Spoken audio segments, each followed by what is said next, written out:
Barni Bora, আপোনালোকলৈ আজি লৈ আহিছো দিল্লী এডিশনৰ দা হিন্দু নিউজ পেপাৰ এনালাইসিস আশা কৰো আপোনালোক সকলোৱে ইয়াৰ পৰা উপকৃত হ'ব আৰু মই এতিয়া এনেদৰে কৈ যোৱাতকৈ আপোনালোকলৈ লৈ আহিছো স্লাইড শো যাৰ জৰিয়তে আপোনালোকে ভালদৰে বুজিব পাৰিব আপোনালোকে নোটছ বনাই যাব আৰু ভিডিঅ'টি মন দি চাব এতিয়া আহো নিউজ পেপাৰ এনালাইসিসলৈ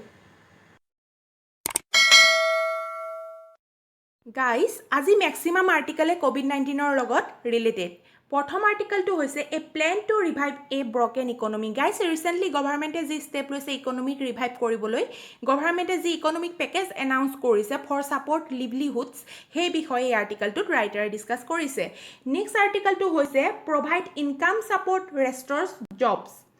Guys, এইটো আৰ্টিকলত কেনেকৈ জব ৰেষ্টৰ কৰিব পাৰি এই বিষয়ে ৰাইটাৰে আৰ্টিকলটো ডিসকাস কৰিছে গাইস লেবাৰ ল স্ক্ৰেপ কৰাৰ ফলত আমাৰ দেশত বিভিন্ন কনজিউমাৰৰ ডিমান্ড কমি যাব ল আৰ্নিং লগতে বেতনো কমি যাব বুলি ৰাইটাৰে কৈছে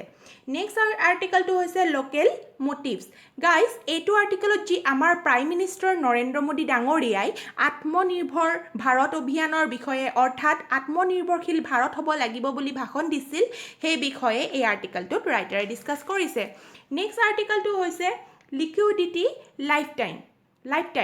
Guys, এইটো আৰ্টিকলত ৰাইটাৰে আমাৰ দেশৰ ফাইনেন্স মিনিষ্টাৰ নিৰ্মলা সীতাৰমণে ইণ্ডিয়ান ইকনমি বৃদ্ধি কৰিবলৈ যি আত্মনিৰ্ভৰ ভাৰত অভিযানৰ আণ্ডাৰত 3 লাখ কৰোৰ পেকেজ সমান্তৰালকৈ MSME অৰ্থাৎ মাইক্ৰো স্মল এণ্ড মিডিয়াম এণ্টাৰপ্ৰাইজক প্ৰভাইড কৰিছে সেই বিষয়ে এই আৰ্টিকলটোত ডিসকাস কৰিছে গাইস নেক্সট আৰ্টিকলটো হৈছে Next page on the death of fatalism. Guys, এইটো আৰ্টিকলত যি লোকসকলৰ ডেথ হৈ আছে লাৰ্জ স্কেলত হেয়া কোন জানেনে হেয়া হল আমাৰ মাইগ্ৰেন্টছ সকল আৰু তেওঁলোকৰ ওপৰত ইমান ফোকাস দিয়া হোৱা নাই বুলি এই আৰ্টিকলটোৰ ৰাইটাৰে আলোচনা কৰিছে নেক্সট আৰ্টিকলটো হৈছে it's time to give IRS officers their due Guys, এইটো আৰ্টিকল আজি অলপ ডিফাৰেন্ট বুলি ক'ব পাৰে সো আমি এই আৰ্টিকলটো আজি ডিটেইলছত ডিসকাস কৰিম নেক্সট আৰ্টিকলটো হৈছে forced to adopt new habits guys এইটো আৰ্টিকলত COVID-19 ৰ মহামাৰীৰ ফলত আমাৰ স্বভাৱ চেঞ্জ হোৱা বুলি ৰাইটাৰে আৰ্টিকলটোত ডিসকাস কৰিছে গাইস ফৰ এক্সাম্পল আমাৰ সমাজত এনেকুৱা কিছুমান লোক আছিল যিয়ে স্বাস্থ্যৰ প্ৰতি সচেতন নাছিল বাট এতিয়া যদি আমি চাও গাইস সৰুৰে পৰা বয়সস্থ লোকৰ লৈকে স্বাস্থ্যৰ প্ৰতি গুৰুত্ব দিয়া দেখা গৈছে এই আৰ্টিকলটোত ৰাইটাৰে এই বিষয়ে উল্লেখ কৰিছে গাইস আজিৰ সকলোতকৈ ইম্পৰ্টেন্ট আৰ্টিকলটো হৈছে it's time to give IRS officers their due guys এই আৰ্টিকলটোত IRS অৰ্থাৎ ইণ্ডিয়ান ৰেভিনিউ সাৰ্ভিসৰ ওপৰত ৰাইটাৰে ডিসকাস কৰিছে গাইস মিনিষ্ট্ৰি অফ ফাইনেন্সৰ আণ্ডাৰত থকা central board of direct taxation means CBDT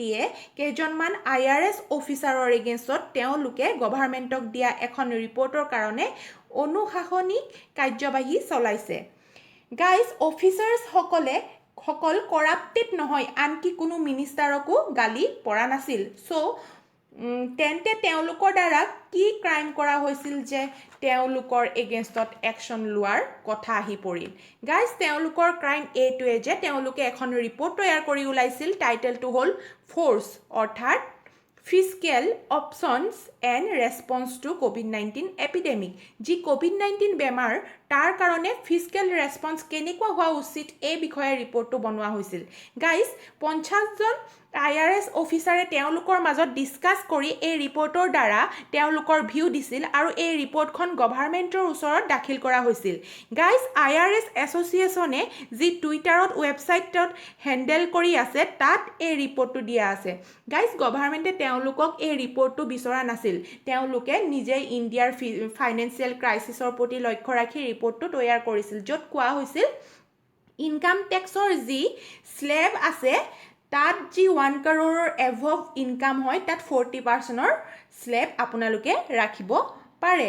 next hall well tax ৰিইন্ট্ৰোডিউস কৰিব পাৰে অৰ্থাৎ যোন সকল লোক বহুত ৰিচ হয় অৰ্থাৎ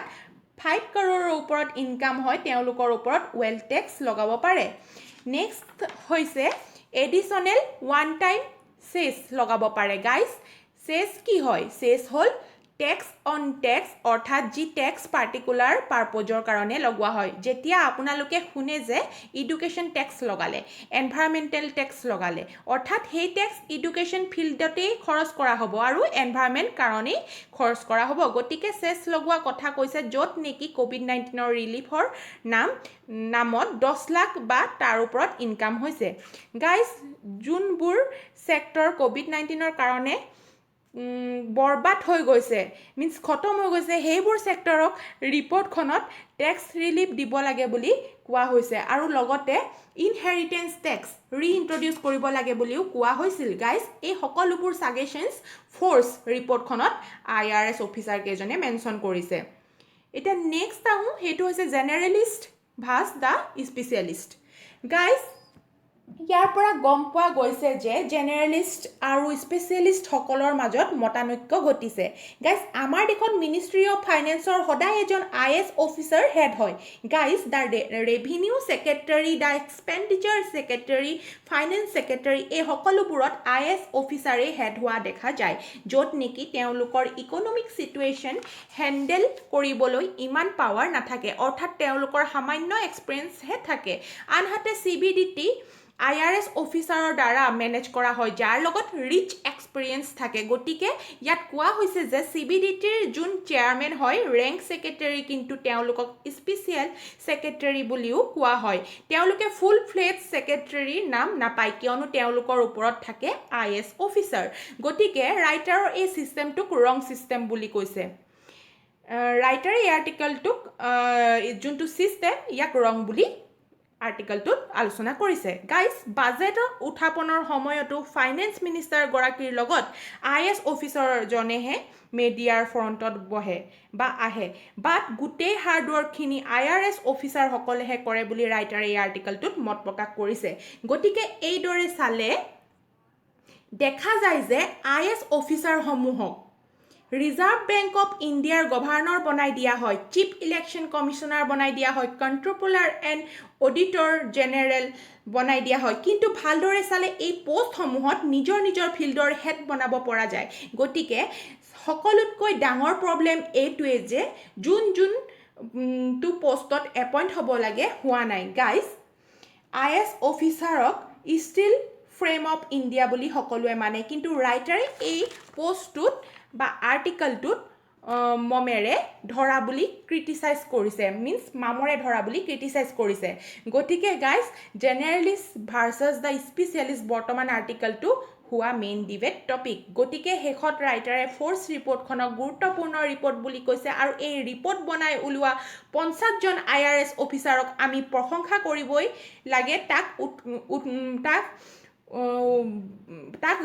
ভংগ কৰা উচিত নহয় বুলি ৰাইটাৰে মত প্ৰকাশ কৰিছে গাইজ এতিয়া এআই আছিল আৰ্টিকেলটোৰ মূল কথা আপোনালোকে আজি এই আৰ্টিকেলটো ডিসকাস কৰা কথাখিনিৰ ওপৰত নিজৰ মত প্ৰকাশ কৰিব পাৰে সো মোক কমেন্ট বক্সত কমেন্টৰ জৰিয়তে জনাব পাৰে গাইজ তলত ডেসক্ৰিপশন বক্সত সকলোবোৰ লিংক প্ৰভাইড কৰা হৈছে Telegram channel APSC study hub with Barsat আজিৰ দা হিন্দু নিউজ পেপাৰ এনালাইচিছৰ PDF ফাইলটো প্ৰভাইড কৰি দিম আপোনালোকে ডাউনলোড কৰি ল'ব ভিডিঅ'টো চাই কেনে পালে জনাব আৰু ভাল লাগিলে লাইক কমেন্ট শ্বেয়াৰ আৰু সাবস্ক্ৰাইব কৰিবলৈ নাপাহৰিব লগতে নটিফিকেশন বেলটো অন কৰি দিব যাতে আপোনালোকে এটাও ক্লাছ মিছ নকৰে ধন্যবাদ জয় আই অসম